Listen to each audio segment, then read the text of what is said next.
Hello, magandang umaga sa inyong lahat. Isang maulan na Huwebes sa inyong lahat. Happy Thursday. Good afternoon and good evening, whichever the case may be.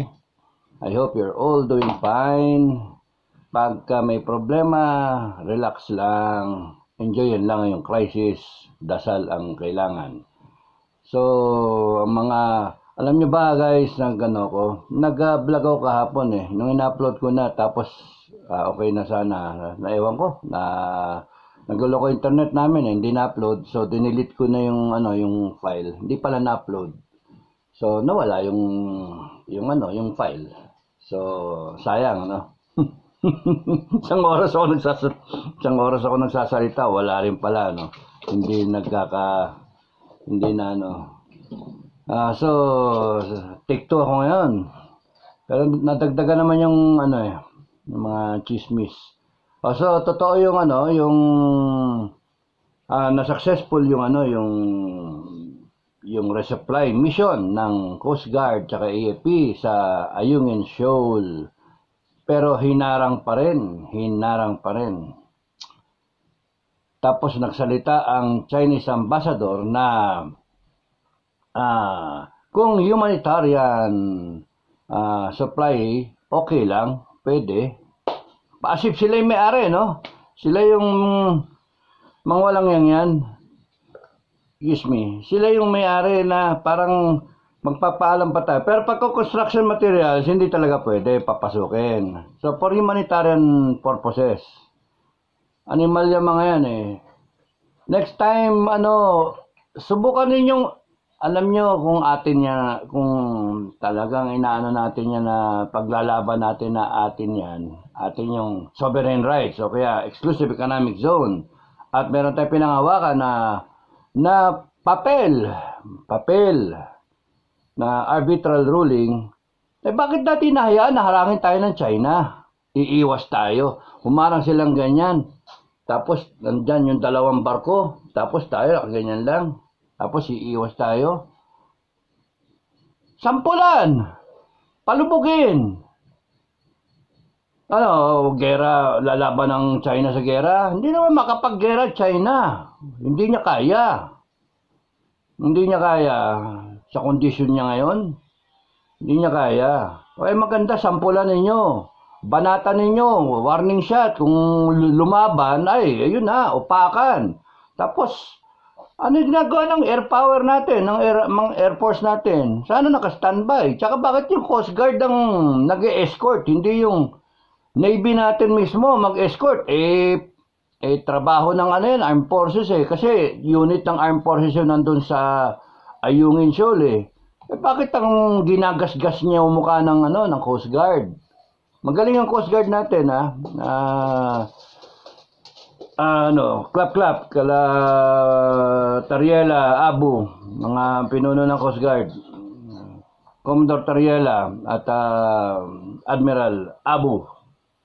So, at dun sa mga sundalo natin, mga Coast Guard natin, sorry, hindi sundalo, sa ating mga Coast Guard personnel na nandito lahat ng kaba, ang magandang makita dyan, yung Philippine Navy, nakabody talaga sa Coast Guard. When the Coast Guard is not a military organization, it is a civilian, more of a civilian organization. Ano ba yung armed forces ang nagpoprotekta sa civilian na entity? Civilian assets, civilian lives. Dapat nandun yung armed forces na bumabody. At kung nandun yung Philippine Navy, dapat nandun din yung Philippine Air Force.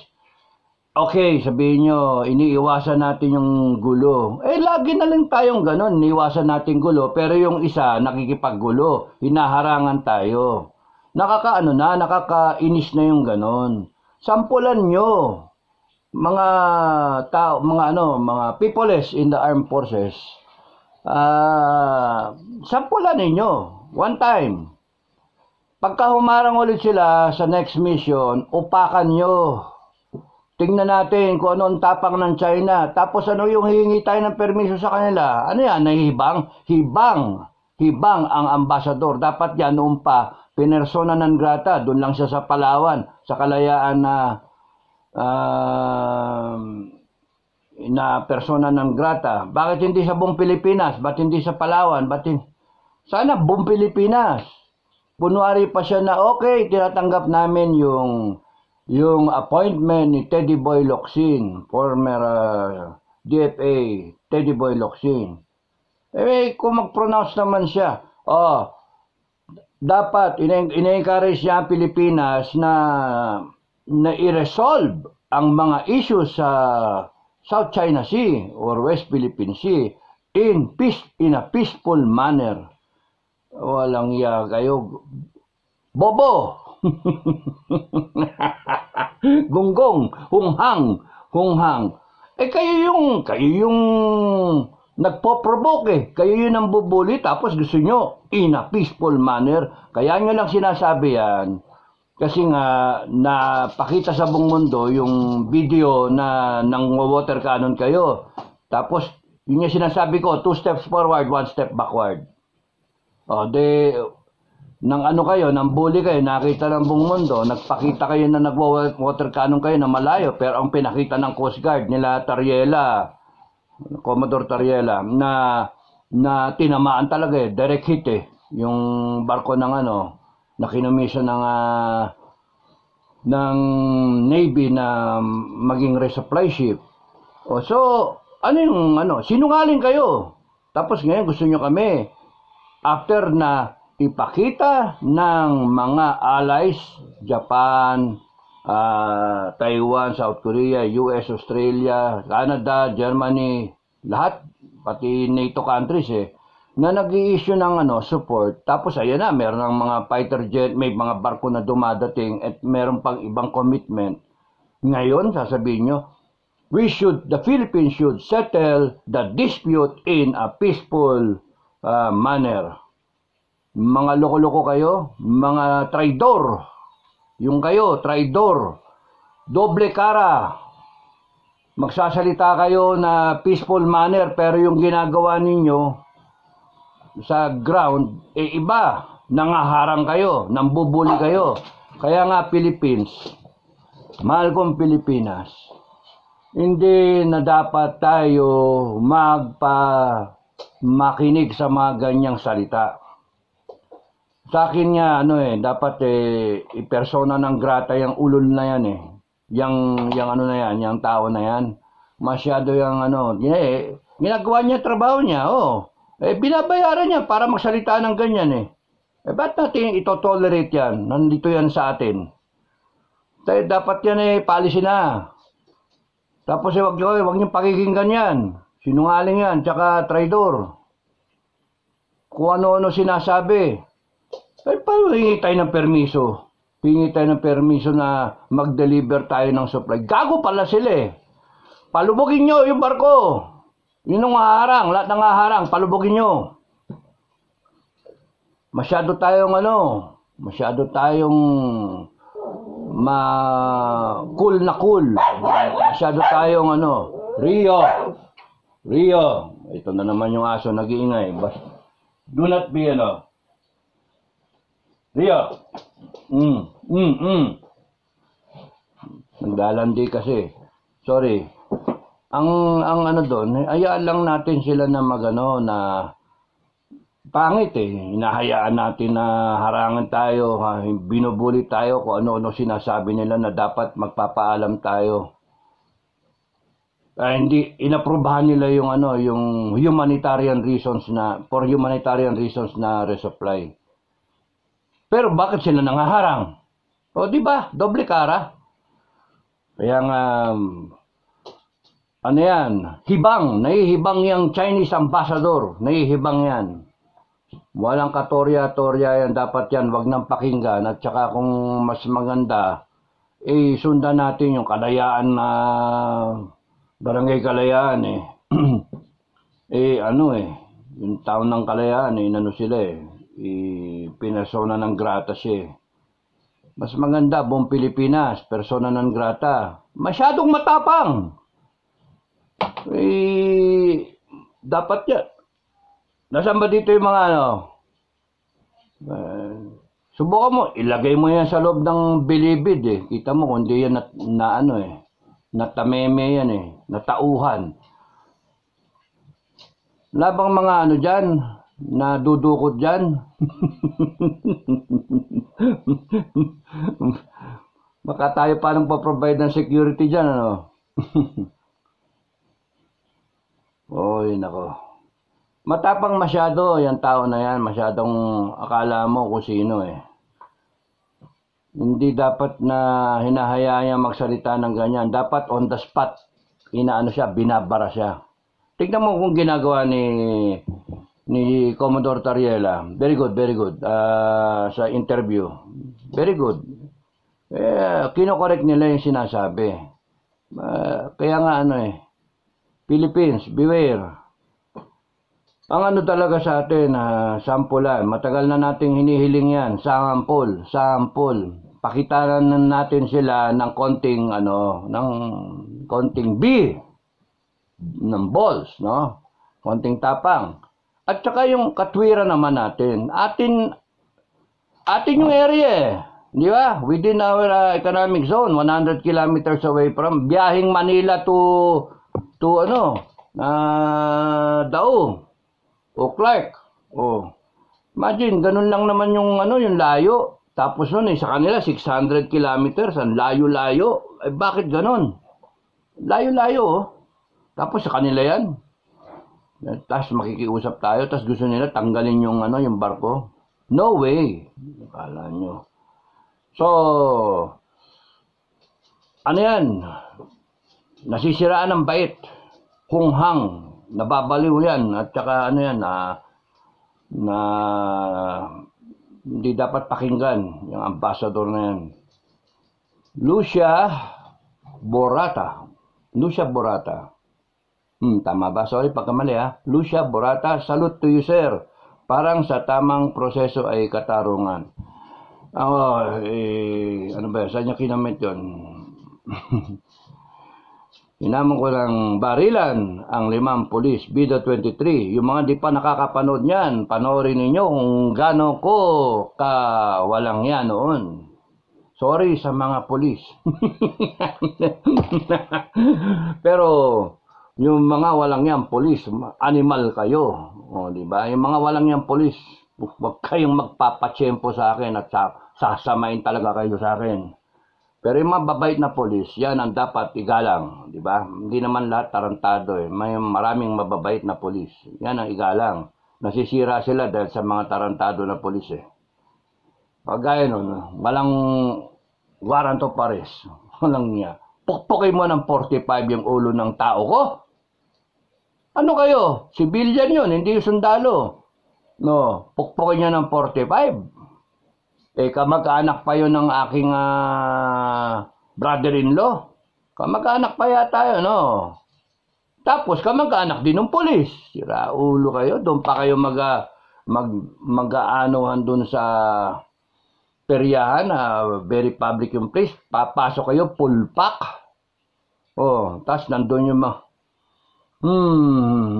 tapos nagpakilala ako, hindi nyo ako igagalang. Animal kayo. Yun. Hamunin ko lang barilan, pero wala akong baril. Bay talaga ng langit sa akin. Lord, thank you. Walang yun. Okay, buti na lang Sino sa mga mistako ang gagawa ng ganong kahibangan? Uso ngayon ang hibang Uso ngayon ang mga nahihibang. So, uminit lang ang ulo ko nun. Lucia Borata, uminit lang ang ulo ko nun. Kasi, di naman tama yun Wala kang warrant of arrest, wala kang sasabihin nyo hot pursuit, pero only to, nalaman ko eventually na 6 months ago nangyari. Yung kinuha yung baril niya sa locker niya. Magkasama sila sa kwarto. So ngayon, pinagbibintangan niya na yung pinsan niya ang nagnakaw. Yun yung tao ko. natunto nila, nandun sa poder ko, lumapit sila, tapos pinukpok. That was in 1993. Active pa ako sa serbisyo. Active pa ako. Tapos nun alam niya, 1993, 1995, ewan ko. Basta, nagpakilala ako Tapos tinanong pa saan? Sabi ko, sa Army. Official ako. Saan? Sa Army. Scout Ranger. Tantadon to. Hindi ako Tapos sarhento lang siya, buti sana ko, official din siya na kapitan, no? Pero hindi. Kaya, minit talaga ulo. Sabi ko, magtinggaan na lang tayo. Dami yung satsat, Magtinggaan tayo. Bibili ako ng 3. Bumunot kayo. Magbarilan tayo. Dadaan lang, mailalabas niya yung tao sa ibabaw ng bangkay ko. Parang Fernando po, di ba? So, panoorin niyo lang yung video para imbis na ako magkwento ng magkwento. Hinaman ko 5 pulis ng barilan, SWAT, Pasig Finest. Nauwi na lang sa inuman, pinagalitan ko at isa-isa ko silang pinagalitan. At nagulat sila na wala akong baril. Grabe, naghahamon, walang baril. Huwag niyong gagayahin yung ginawa ko. Wala na-senior moment ako nun Kala ko may baril akong dala. Win out ko yung sarili ko sa baril. Ayoko na nung nagdadala ng baril. No? Sinusubukan ko yung mga natutunan ko You kill with your bare hands. You do not need a weapon. You do not need a pistol or a rifle to kill your opponent. Use your head. That will kill your opponent. You can do it with a fork, with a knife, with a pencil, with a ball pen. Diba? Anything sharp. Or you can use yung ganito lang. A chop. Tapos nataon na win out ko nga, hindi na ako nagdadala ng baril na that time. Ba't ko naman dadalhin yung baril ko? I'm in a public place Pero yun nga na-tsempo Tapos nung binuksan ko yung bag ko, tapos isa! Binilang ko ganun, isa! Tapos barilan tayo, di ba? Pagbukas wala pala akong dalang baril. Nung naisip kong gano'n, 2! Walang bumilang pa ako no? Hindi yung time first, wala akong baril. Kinuyog ako ng magago. Baka pinusasan pa ako. I wouldn't, kanta yun I wouldn't get by. After all. Walang hindi ako papayag na mapusasan. They will strip me of my dignity as an officer and a gentleman. Magbarilan na lang tayo. Patay ako, okay lang sa akin. Marami na akong dinaanan na patay na ako nung So, ganun yung mindset ko. Hanep. Hindi ko na ulitin yan. Hindi ko na ulitin yun. So, thank you Lucia Borata. Sa mga bago natin subscriber, you just check out the playlist Buhay Kadete, Buhay Military at sari-sari pa, no? Para makahabol kayo. There are about 400 videos that might interest you, might lang. And if it does interest you, please like, share, and subscribe, no? Yung mga bago pa lang, subscribe kayo. Maraming salamat sa mga nagko-comment nga pala, no? Thank you. At I'm trying to answer you guys, no? Danilo Gapasin. Good morning, sir. Naniniwala akong yung mga Filipino-Chinese na na pinanganak ay sa Pilipinas. Dito na pinanganak ay sa Pilipinas ang kanilang loyalty. Ewan ko, hindi ako maka-agree. Pero yun yung opinion mo, Danilo Gapasin. ang mga Pilipinong nagtatanggol sa China ay binayaran ng gobyerno ng China. Oh, yun. Abay, isipin mo. Okay lang yung mga Pilipino na Chinese na dito pinanganak o Filipino-Chinese na nandito lang or yung Chinese na ang loyalty nila ay mga sa China. Okay lang yun. Ang masakit yung Pilipino. Pilipinong puro na binabayaran ng China para maging espiya o para magbigay ng impormasyon o para animal tong mga cyber tong mga brigada nila ng mga cyber warfare, no, tong kanilang mga troll. Tas sisiraan yung ang flavor of the day Romualdez tinitira nila si Romualdez pati si BBM tinitira nila kasi nga Sara Duterte tsaka si Duterte. Dapat sampulan na yung China. Alam nyo ba na yung kahapon yung binablog ko na sorry na nawala. Ang naalala ko,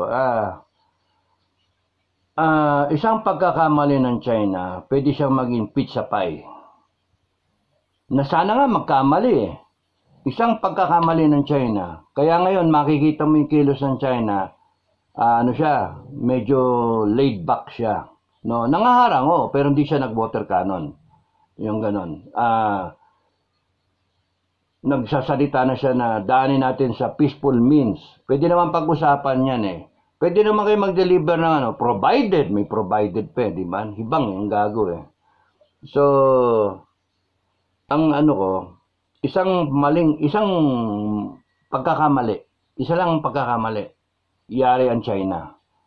Kasi it can start a war, in conflict, magkakaroon na escalation, baka magtuloy-tuloy yan into a world war. Because, ako nga Amerika ba't papayag na makahabol pa kayo? Hindi, i-contain ko na kayo ngayon. Total, nandiyan ang Pilipinas. May mutual defense treaty kami. Alam kong paano lumaban ang Pilipinas. So, ayan, nakakita na ako ng proxy para sa Asia, Indo-Pacific region. Doon sa Europe, Ukraine. Pero dito sa Indo-Pacific region, Pilipinas. Bagong Pilipinas, bagong mukha. Kalaban nyo, kakampi ko, di ba? Yan ang Pilipinas ni BBM, di ba? Yun yung bagong Pilipinas. Bagong armas, di ba? Sinusuplayan tayo ngayon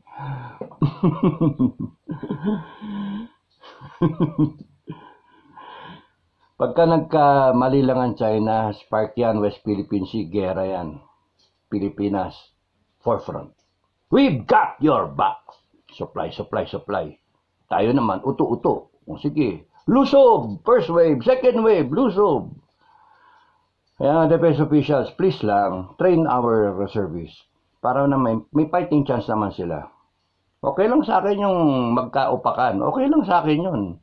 Kasi gago China We have to take a stand. Saan ba tayo? Pilipinas, US? No. China, US?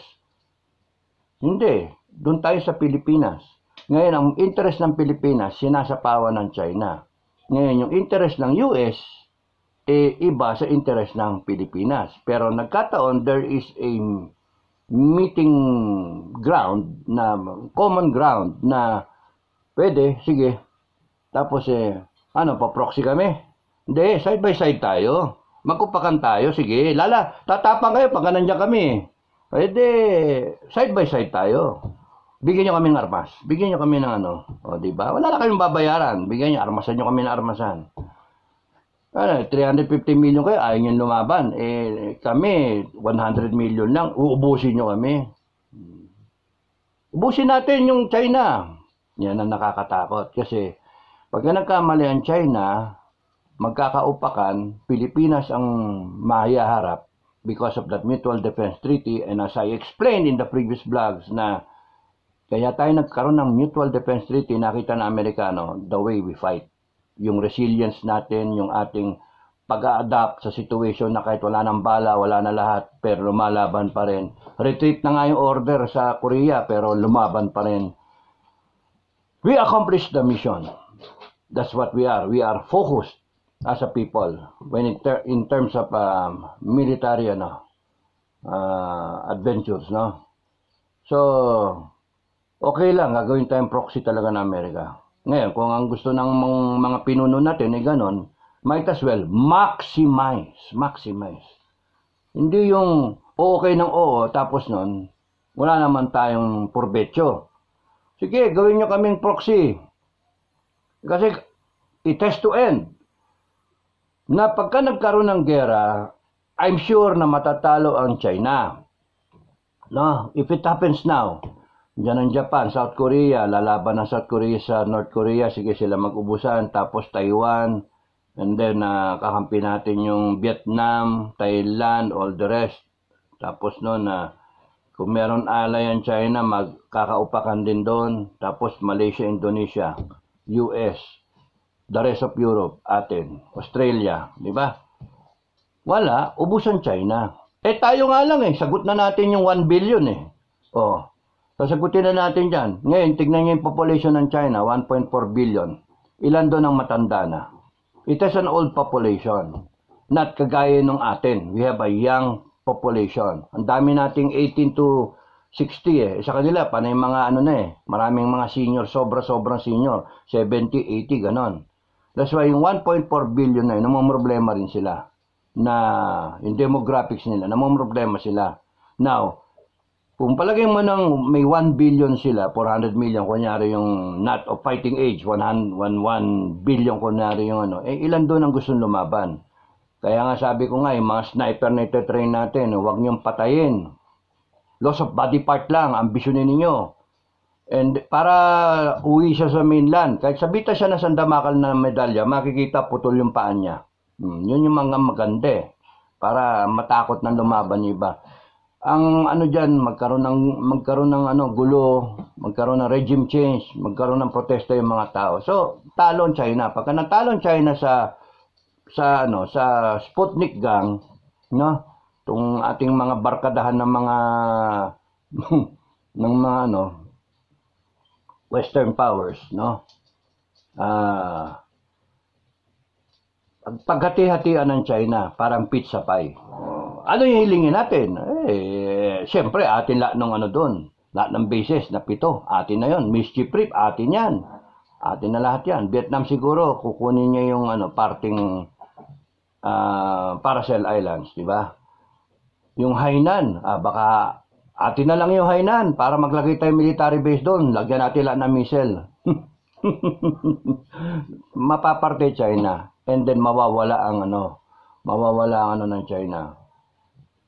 Kung magkagera ngayon, pero yun niya it is not written in the Bible that way. What is written is that in the battle of Armageddon, wherein Jesus Christ comes down and then leads the army of angels, and then he will fight the 200 million strong na army coming from the east. And that's China, Russia, di ba? Korea, ganon. Yung alliance nila. So, something will happen to the US Kaya nga, mas maganda ngayon na upakan Ngayon na. Magkaupakan na sana ngayon. Otherwise, tapos kita niyo yung mga delubyo na nangyayari sabay-sabay. Di ba? Flooding, tapos nun earthquakes, tapos nun forest fire. Meron na kayong idea, ng pagkayan, pinagsabay-sabay, right at the doorstep. Sabi nga ni Kristo, right at the doorstep, you will know, pagka nandyan na, manganganak na. Ibig sabihin, dadating na siya. Kung pwede nga lang bang maunahan na yung China para magkaalaman Pero mapaparty siya. Mapaparty siya na parang pizza pie. Isang pagkakamali lang. Ngayon, ang hindi natin alam is what will happen to the US. Or pwede rin magkaroon ng gulo yan, sandali lang na gera, tapos noon magkaroon ng ng pistok sagad. Pwedeng gano'n. Huwag kami ngay. Quiet. Oh. So, yun yung ano. Hindi natin alam what is written in the Bible is intended to happen. So, thank you sa comment, Danilo Gapasin. Immaterial na rin eh. Kung sino yung mga espiya at sino yung mga loyal, immaterial yun. Basta pagka nagkagulo, ano na lang tayo, kita-kits na lang tayo. No, ng Pinoy Survivor, kita-kits tayo. And then, we hold our ground. Mahabang buhay po, sabi ni Ike Lanila. Thank you, Ike. Maraming salamat. Ayoko masyadong matagal ang buhay dito sa mundo. Mas maganda yung 1,000 years sa kabilang buhay. Alvin Natividad, Sir Dado, kahit ngayon pinapakita pa din ng ating mga sundalang Pilipino ang katapangan nila tulad sa UN Force sa Syria, yung mga Puerto Rican na prisoner ng mga terorista, pero yung mga sundalo natin hindi sumuko. Hindi nila ibinigay ang mga armas nilang lumaban sila sa mga terorista. Hindi ko alam yun Thank you, Alvin for the comment. Hindi ko alam yun. So, talagang matapang ang Pilipino, di ba? Kaya gusto tayo ng Amerikano na kakampi kasi nga lumalaban tayo. Very clear na ang US nakita tayo na maging proxy in a war that they will fight here in the Indo-Pacific region, Asia-Pacific region. Tayong proxy. The US will demand that from us kasi we have agreed to be their allies, and we have insisted not to terminate the Mutual Defense Treaty, the BFA, and EDCA, di ba? Inano pa nga natin in-enhance pa natin So, panindigan ng gobyerno yan, panindigan ng ating mga officials, ng Kongreso, ng Senate. Ngayon, ang popular humingi tayo ng tulong sa Amerika, sumandal tayo sa Amerika. Pagka ikaw kumontra dyan, kalabang ka, traitor ka, di ba? So, sige, make sure na yung mga eksperto at saka yung mga masyadong pro-American, be sure you will fight. Be sure you will send your children sa gera. No. Baka kayo unang umalis sa Pilipinas pagka nagkagera, isa-safety niyo sarili ninyo. Pagka nakagulo, maganda, kayo yung mga maingay, kayo yung bigyan ng armas, kayo ipadala, ipapasok, daling kayo sa Pag-asa Island. O dyan sa Scarborough. Magagaling kayo magko-comment Magagaling kayong Ako okay, walang problema sa akin. Walang problema sa akin. Ako, bigyan ako ng armas, palusubin niyo ako. Lulusob ako kung sino yung commander magsabi sa akin, titignan ko na muna. Bobo ba to? Marunong. Pagkataanga-anga tong commander na to, ayoko lumusob. Mamamatay lang ako. Tarantado to, gago. Ba't ako papalusubin? Kitang-kita mong nakadepensa yung kalaban doon. Ikutan natin. Piliin natin kailan natin sila lalabanan. Hindi ganyan. Palulusubin mo, ano yan? Gagawin mo akong posthumous, awardee ng Medal of Valor. Kaya pagka nagkagulo, huwag kayong basta-basta susunod sa mga tatanga-tangang commander, Mag-isip din kayo, kaya maganda, habang ngayon, nag-ano na kayo sa internet, tingin-tingin na kayo yung the proper, right way of doing it, how to conduct ambush, how to conduct an attack, mga ganun ba. There are ways of doing it. Ang daming mga Navy SEAL, SAS, ex-Ranger, ex-lahat, mga XX, pati ex-wife. Nagsasabi kung how to do it properly, di ba? How to kill, how to ganito, how to. Di ba? Hindi na ako magsasabi kasi na ako matanda na ako para dyan magtatanim na lang ako. Pero pagka kailangan na mag-withdraw kayo dito sa norte at magkita-kita tayo, Ako mismo, I will train you. Eye to eye, I will train you. Ay, Diyos ko. Hindi, sasabihin ko doon sa mga sundalo ko, pakitrain nga ito.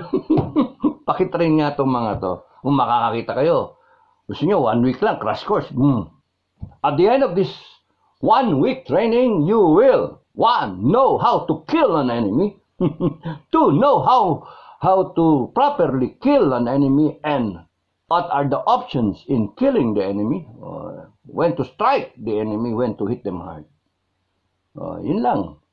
O kaya, at the end of this course, you will know how to survive. Yun, a simple word. Survive.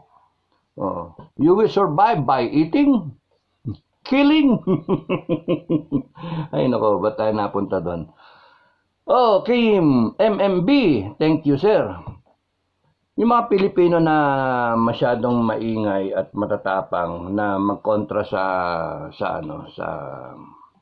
everything, pati sa gobyerno, pati sa armed forces, pati sa mga alliances. Be sure na you know what you're saying. Kasi mahirap yung magtapang-tapangan. Mamaya, pagka when push comes to shove, magkaupakan nga at magkagera, tapos ayaw nyo lumaban, di ba? Ang danger na iniiwasan ng armed forces is magkaroon ng confrontation. Di bali tayong sabihin duwag, hindi naman talaga tayo duwag. We are confident enough to know we are not afraid of anyone. Ganon ang armed forces at Coast Guard, in fairness. Okay. So, bakit nangyayari yun? Tanungin nyo yung itaas. Tanungin nyo, yun yung policy. Wala mo nang kikilos. O di, ganun yung armed forces. Mabait kami, sumusunod lang kami. Ganun ang armed forces. Hindi yan uupak para sa sarili niyang pride, i-bolster ang sarili niyang pride, ipaglaban yung kanyang dangal niya. Hindi. Ang AFP, kahit walang dangal, alam niya, confident ang AFP, tsaka Coast Guard, matatapang yan. Hindi naman yan Hindi matatawarin yung tapang ng mga ang dyan is yung policy sa itaas. Friends to all, enemy to none. Wala munang confrontation. Wala na muna. Iwas na lang kayo. Yes, sir. Iwas muna tayo. Sabi ni sir Sabi sa itaas. Iwas muna. Pero pagka sinabi ng Chief of Staff, maniwala ka dyan. Upakan nyo, sagot ko kayo. Iba yung kwento yun. May nagsasalita. May tumatayo. Di ba? Pero chain of command Yun ang training. Chain of command. Pag sinabi sa itaas, down the line yan. Chain of command. Hanggang sa pinaka-private. That's why there is what we call a chain of command. Para walang obey muna, obey. So, kahit tarantato to, sira ulo tong gagong tong. Sira ulo na tong presidente natin. Sira ulo tong nasa itaas. Ba't ganon? Walang leeway na ganon Yes, sir. Sunod ka lang. Kahit griping ka. Griping talagang lintik na yan. Pero sunod pa rin. Di ba? Pinupukol na tayo Wino-water cannon na tayo. Tinetreaten tayo. Dangerous maneuver na nga. Tapos ganyan pa. Huwag kayong mag-engage. Okay. Ganun Pero ang armed forces niya at Coast Guard mapagtimpi. Pero wag niyo sasabihin na naduduwag. No. Wag niyo sasabihin. Kami lang ang pwede magsalita ng gano'n. Naduduwag. Misa kasi naduduwag talaga. Pero sa mga ganyang cases nga, niiwasan nila na magkaroon ng gulo. Bakit? Kasi pagka nagkagulo, mayayari buong Pilipinas. 100 million na Pilipinas makukumit sa gere. Yun yung iwasan nila. Hindi bali yung malamig yung ulo ninyo Di ba? Wag lang yung mainit ng ulo tapos masabak tayo sa gere. And then yung pala, only to find out, yung mga tao ayaw rin lumaban. Because they're not prepared. Or because they are shabby enough only to think of themselves. They will leave the country. May visa kasi sila. Leave the country, enter the States, and then hintayin nilang matapos ang gera. Pagkatapos ng gera, balik sila. Wow! Parang nangyari yan World War II. At saka World War I. At saka Spanish-Filipino War. Nasa abroad yung iba eh. Nag-enjoy. Mga ilustrado. Diba? Samantalang yung mga kagaya nila Andres Bonifacio, malaban dito. Mga mahirap. Yun ang pinamumukha eh. So, let's just see what God is in store for us, di ba? So, sabi ni Alvin Natividad, good evening Sir Dado at sa mga fellow kabrigada dito sa Pinoy Survivor. Okay nga naman yung MDT, basta lang mutual talaga. Okay lang yung Mutual Defense Treaty, basta mutual. Agree. Talaga ang gagawin, hindi yung one-sided lang, okay din naman may kaalyado ka, kaya lang dapat ang mga tao sa gobyerno hindi dapat inaasa dito ang seguridad ng ating bansa, correct. Dapat sarili. Dapat tayo mismo ang maniguro na kaya natin pagtanggol ang sarili natin. Dapat talaga itong nating bansa, bago natin ito iasa sa iba. Tama na yung matapang lang tayo dahil andyan ang mga kano na tumutulong sa atin sakaling magipit tayo. Dapat talaga ito general eh. General Alvin Natividad o Commodore Alvin Natividad. Hanep ano? O, yun nga eh. May kanya-kanya tayong pamilya. Ang problema nga, yung iba, lalo na ibang nagbablog eh, maingay, pero wag kayo magpapalin lang kasi, yung iba nagbablog kasi, basta may content, tapos nun, makakuha ng views eh, basta pera-pera, di ba? Ang ano doon, before you are swayed into something, isipin nyo, dapat yung, ano ba talaga yung nangyayari? Ang pinaka ano dyan, bottom line, maganda lang kayo. Maganda lang kayo, mga kabrigada. War is coming, it is imminent. So, you start preparing. Hindi war, pestilence is coming. O, ano pa, drought, climate change, lahat eh, sabay-sabay eh. Volcanic eruption, global anarchy, di ba? So, maganda kayo. Food prices will go up kasi nga yung third horseman of the apocalypse eh. Yung first horseman, peace muna. Akala natin lahat peking peace yun. One world government. Pangalawang horseman, he will be given the power to take away peace from earth. So sino yun? Baka pula yun eh, in China eh. China, Russia, along that line. Pwede rin naman Amerika, no? Tapos nun kill as many. Baka China nga yun. Tapos nun, yung pangatlo, mahal yung pagkain. Kasi nga may gera, sunod-sunod. Mayroon pang pandemic, etc. May flooding na nga, di ba? Kita mo, tinamaan yung food production na area sa China. Wala na silang aanihin. Pagka nagiba pa yung mga dam nila, yun ang nakakatakot. So, doon pa lang makita mo ano lalaban ng China sa delubyo, di ba? Wala siyang kalaban sa delubyo. Ganun din sa Amerika, may mga nangyayari din doon na mga ano magagawa ng Amerika doon sa wildfire sa Hawaii? Wala. Ano gagawin niya doon sa flooding sa California? Wala, di ba? O pagka nagkaroon pa ng earthquake ng magnitude 9 o 10, ano magagawa ninyo? Wala. No amount yung pagka superpower. Pagka ang kumilos na yung kamay ni God, wala. Masyadong tao eh. So, magdasal lang tayo. Pinaka dyan. Mutual Defense Treaty tayo, pero yun nga nakitang-kita naman na magiging proxy lang tayo dyan eh. So, we have to be self-reliant.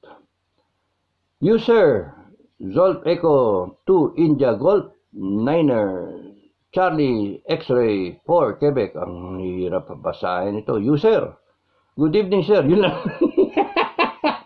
Magandang gabi, you, sir. Akala ko kung ano yung... Magandang gabi. Ako'y natutuwa, nagigreet ka. Leng Valdez, yung mga ayaw sumuporta sa kapwa Pilipino ay dapat bitayin, sir. Oo nga eh. Huwag naman, hayaan mo ng langit ang bala sa kanila. Mamaya, bitayin natin sila eh. Magkita-kita tayo sa impyerno. Ikaw yung pinitay ko.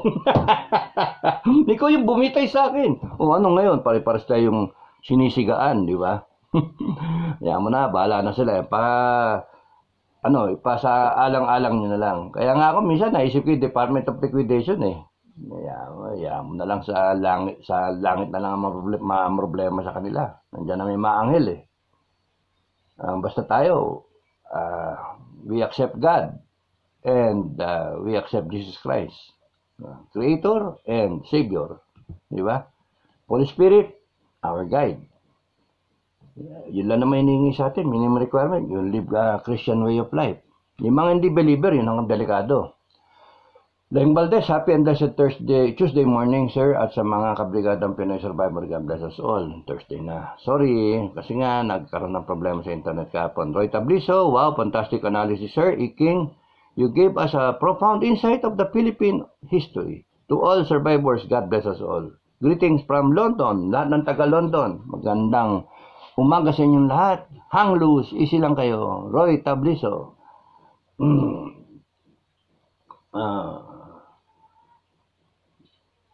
Roy Tabliso from London. Bombi, sir, based on numerical comparison, 10:1. Pero sa attrition rate, mataas pa doon. Baka 50+1. Meaning, 50 patay nila sa 1 Pinoy. Bilib na bilib si Bombi sa kakayanan ng Pilipino. Sinagot niya to, bakit nga ba merong mutual defense? Kasi nga, kitang-kita sa labanan 40,000 against 1,000. 40:1. Pero yung sinasabi ko nga, kung kahit 10-1 lang okay na eh. For every 1 million natin, 10 million nila. Kaya kung ang reservists natin ay 40 million times 10, 400 million, ubos ang kanilang reservists. Di ba? 10:1. Pero kung 50:1 pa, yung sinasabi ni Bombi ay 50 million times 40 million, kulang yung Chinese. Wag muna tayo maggera kasi kulang pa sila. 1.4 billion lang sila. 2 billion yung kayang patayin ng ating mga reservists. 50:1. 40 times 50, de 2 billion. Bombi, the more na kailangan ng mga generation ngayon ang legacy ng lahi. Warrior ethos, daig na ang mga Spartans. Yung mga Spartans namatay di ba? Hindi, yung itong atin nabuhay di ba? Buhay yung ating 900, walang 12 lang ang patay doon 2 official pa. Sipin mo mabuhay yun, no?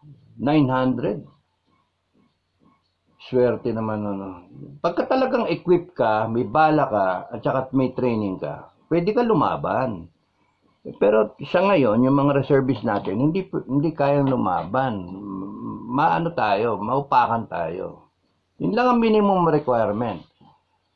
Armed forces should be serious with our reservists na 40 million. You do not allow na dumating tayo ng 2025 na hindi natitrain yung buong 40 million na yan. 40 million, ang laki nun. But it is possible if you will go by training modules. Di ba? I-organize mo, malaman nung tao, reservist pala ako, tranche number 2 ako, category number 2, category number 3, ganon. And then, kung magkaroon ng saan ako? Dito ako, region 2. First Army Corps. Sinong may First AFP Corps, First Reserve Corps. Second kasi region 2 Second Corps dash A. Second Corps Alpha. Doon ako kay General Tugatog. Tapos yung isa, Second Corps Bravo. Doon ako kay General Tamukyo. Delikado ako dito, Tamukyo. Sinasabi ni Pinoy Survivor, basta Tamukyo, patay tayo. Yung Second Corps Charlie. Wow! Sundalong kanin. Si General SK. Oh, tiyane pa. Anong SK? Kabataan ba? Sundalong, si General SK. Sundalong kanin. Ay, good luck sa'yo. Good luck. Good luck. Patay kang bata ka. Yeah. We can, it's so easy to organize eh. Organize eh. Kasi kung may database. Ang masama, wala kang database. Pero paano mo masasabi may 40 million? Ano eh, numbers lang. So we better clean the record. We better start looking for the data with actual names. Armed forces, with actual names.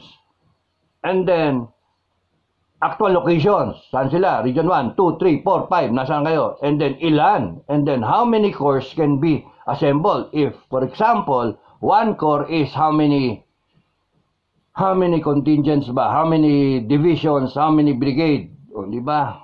O, walagay mo na, 100,000 ang isang corps. 100,000. O di kung meron kang 1 million reservation, di 10 yung corps mo doon. Defending Cagayan because you expect with an OPORD o yung the brainstorming, China, when they invade, will come through. Dito sa parting norte, Apari, dito sila papasok. Dito sa parting kaliwa, sa Ilocos. So, meron kang defenses na ginagawa na. Yung mga bunker na iaano nyo na lang, i-occupy nyo na lang. Mga underground na mga tunnel system na pwede yung mga drum na pinagkolekta o kaya mga imbornal na malaki binaon ninyo, meron ka ng tunnel system na hindi alam ng China. Kala nila, tubig, project lang ng tubig, etc. na each, na ano, pwede kayo mga, you can stock up supply, LGUs. It should be organized that way. Mag-isip naman kayo, no?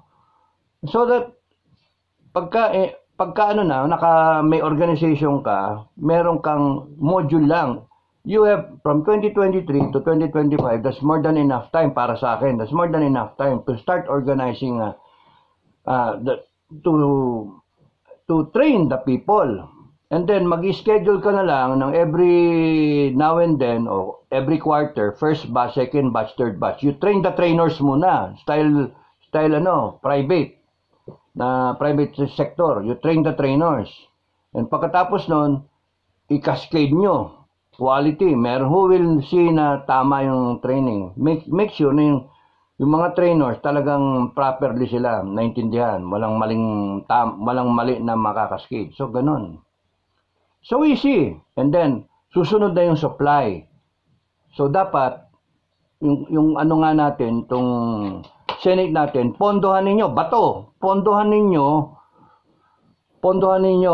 bato, tulpo, Robin Hood, pondohan ninyo, bongo, pondohan ninyo itong arsenal. We produce our own pistols and carbines na mga assault rifles, our own Barrett, our own everything, and munitions, our own equipment, so that itong reservists, while waiting for government supply, yung iba hindi makahintay, pwede na lang bilhin, they have the money. I-credit card nyo. O, di ba? And then LTO, PNP, yung mga lisensya, paano nyo pa-process? Ganun kasimple, kayang gawin yun. Makatrain ka lang na 1 corps per region, malaking bagay na yun. Pero, mas maganda yung lahat. Kasi if there is war coming, we should be prepared. Okay?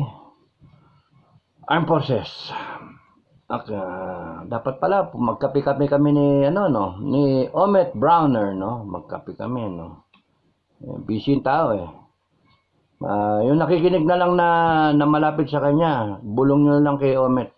Sabihin nyo, ganun. Okay, propose nyo, kayo mismo, sabihin nyo, idea nyo. Ang mahalaga, masimulan. Okay, thank you, Bombi. Malapit na naman ako. Aldencio Bayawa. Aldencio Bayawa. Sana tama, no? Sir, marami ng Chinese marami ng Chinese sa Manila Bay na nagtatrabaho ng dredging, 400 plus. It means, kaya na mag-invade sa Manila? No, If I will invade if I am China, I will invade in the least defended areas of the Philippines, meaning far north, Ilocos o Ilocos at saka tawag dito, Cagayan, no, Apari, na malapit sa mainland nila kaysa yung dito sa Manila, malayo-layo yung papasukan mo. So when you cross the open sea, mas delikado ka into a missile attack or naval attack.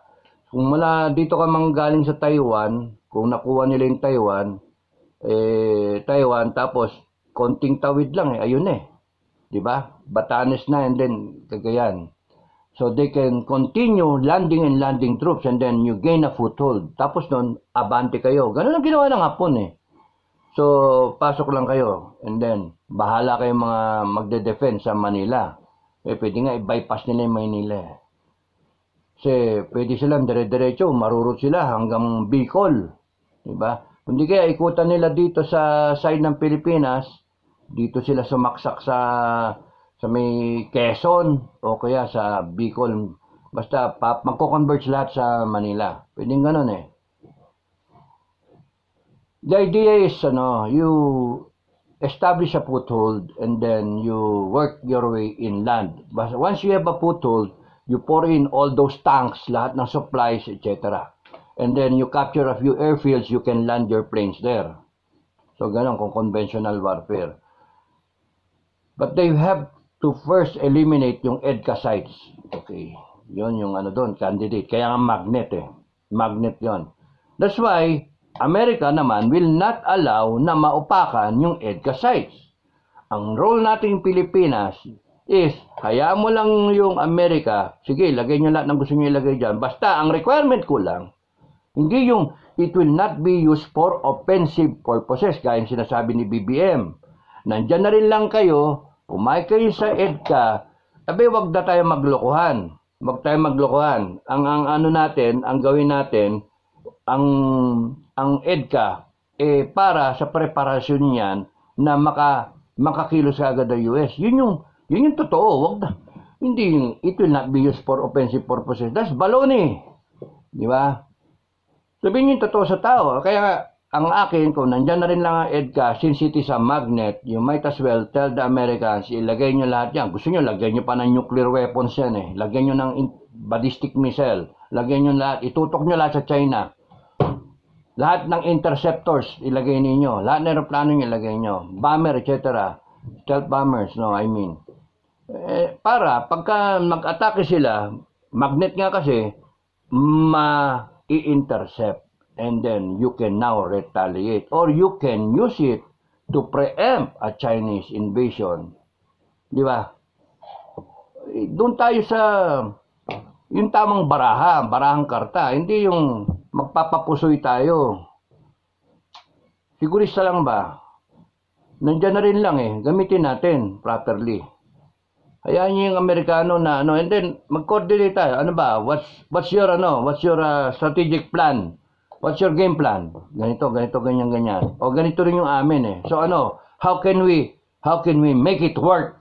Ganon. Yung hindi, pinahihirap pa natin. Because we have to choose a side. We're choosing the Philippine side, not the American side. We're choosing a Philippine side, which is we defend our own. China is provoking us. China is the one na nagsimula nitong lahat nato. Kung hindi siya nananakot, hindi tayo magagawin sa Amerikano. Di ba? Pero nandun pa rin ako. Nandun si General Alvin Natividad na turuan pa rin, magkano pa rin tayo, self-reliant pa rin tayo. Yun yung best. Maging, prepared tayo. Philippines, prepared tayo to fight it out. Because wala tayong ibang aasahan dyan. Baka mamaya mangyari naman yung I shall return. Uy, parang, yung 4-star nila, sasabihin, in charge of the Philippine Defense, nakuyog. Alis ka na, punta ka Australia. I shall return, part 2. Tapos guerrilla na naman ang Pilipino. Kawawa. So, wag nyo nang hayaan armed forces na mangyari ulit yun. No?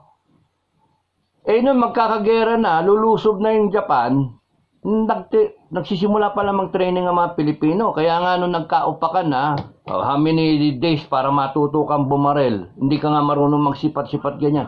Natuto nila sila sa actual na bumabarel. Una, hindi ko tinamaan no, sa susunod. Eventually, natuto na. Pero it would be better for us to be ready for the event na mangyari talaga yon. Para wala namang masyadong mamatay na Pilipino. The idea is to preserve 114 million Filipinos, yung lives nila. Give them a fighting chance. And then yung mga plano sa evacuation? May plano ba? Saan sila mag-evacuate? Yung mga civilian. When the area is declared, when Cagayan Valley is declared a no man's land, saan mag-evacuate yung mga tao? Wala. Walang plano. Paano yung pagkain ng mga tao? Paano yung mga health ng mga tao? So, walang plano tayo. Meron ba? Wala. Basta anyone who is able-bodied, lumabang kayo. Ganun na mangyayari. Kawawa naman tayo. So, nakaisang oras na naman ako.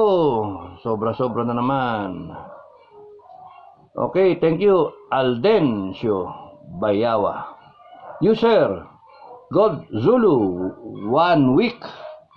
Haba, no? Kung ako ang presidente, i-appoint kita ngayon na DILG Secretary ng NISA Chief or sa Customs po. Hehehe. Ay, buti na lang hindi ka presidente. Ay, buti na lang. Hindi ako ang presidente, di ba? Ikaw ang i-appoint ko, di ba? Kasi sang-ayon ka sa sa right way of doing it.